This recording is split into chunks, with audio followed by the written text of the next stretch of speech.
Hi guys! Hindi ako mapakali dahil narinig ko na naman yung worship song na praise.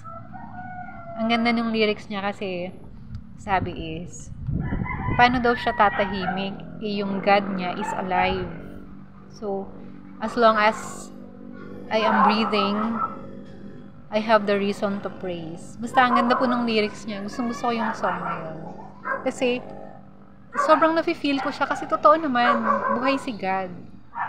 And, kagaya nga nung na-encounter ko nung nawala ako sa sarili ko. Imagine, ang laki-laki nung tahi ko sa tiyan, as in sariwang-sariwa pa siya. Palibasa nga wala sa sarili, edi may paglagabag ako, may pagbagsak ako saan-saan, sa sahig, sa simento, may pag-bend-bend ako ng katawan ko, lalo pag yung tinatali-tali ako ng family ko, 'di ba?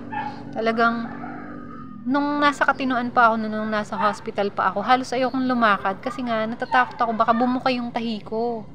Kasi nga ang laki niya, hindi siya normal na cesarean na konti lang yung cut. And ayun, by God's grace, pinaramdam niya na buhay siya, nagpakita siya sa akin, and yung Holy Spirit yung kumakausap sa akin. Tapos, eto pa yung pinaka-extent na proof na na-prove ni God na He is alive.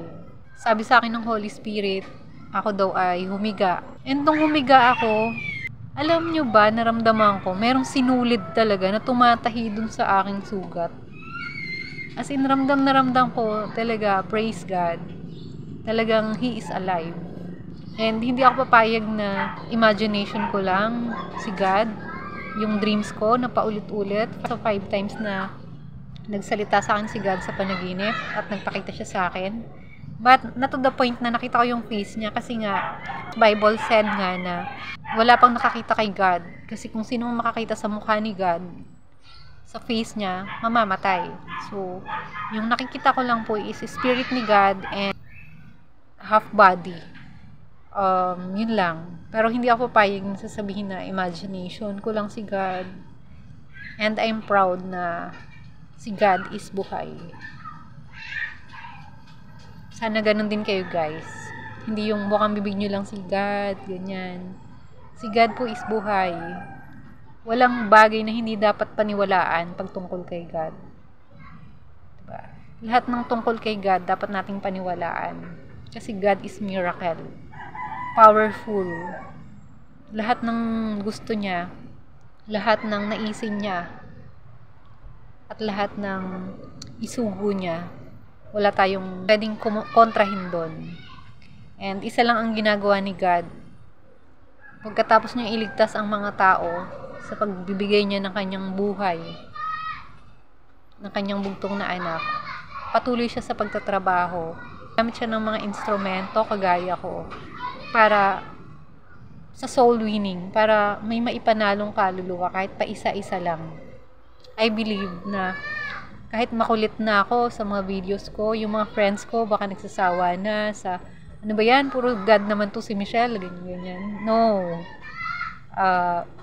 I'm proud of it. Kasi I believe, meron isang kaluluwa dyan na maku-curious, mahihipo ni God para manumbalik sa Kanya. And isa pa pala na proof na si God is buhay. Imagine, namatay na ako ng 2 anak, pero nakukuha ko pang humiti, magkaroon ng peace, i-praise siya. So, praise God talaga. Praise God because I am praising Him now. Kasi, ang ganda nung naging turning point ko. Pag si God na talaga yung kumilos sa buhay ng tao, walang magagawa ang kahit sino para tanggalin siya sa kaligtasan. And yung nag-chat pala sa akin, actually maraming nag-chat sa akin tungkol kay God, yung group. Ako po, lilinawin ko lang po sa inyo guys, lahat. Ako po ay, tulad po ng sinasabi sa kasulatan, sa banal na aklat ng ating Panginoon na isa rin pong uri ng kasalanan kung tayo po ay magbabaha-bahagi, magpapangkat-pangkat, magkakampi-kampi. Kaya pagdating po sa pananampalataya, basta si Jesus Christ po ang inyong salvation. Si Jesus Christ po, tungkol po kay God, word ni God. Wala po ako against dyan. Hindi po ako makikipag-debate. Open po ako sa learnings, sa pag-grow spiritually, pag-grow ng faith ko. Sana po lahat, kahit malalaking grupo o denomination na sinasabi, churches, basta si Jesus Christ pong pag-uusapan, si God, maging humble po tayo. At i-share po natin, bahagi kung ano lang, yung pawang katotohanan at naayon sa banal niyang aklat. Yun lang guys, again, my God is alive. Sobrang saya ko lang guys. I trust my whole life to God. Sana ganun din kayo. Hallelujah.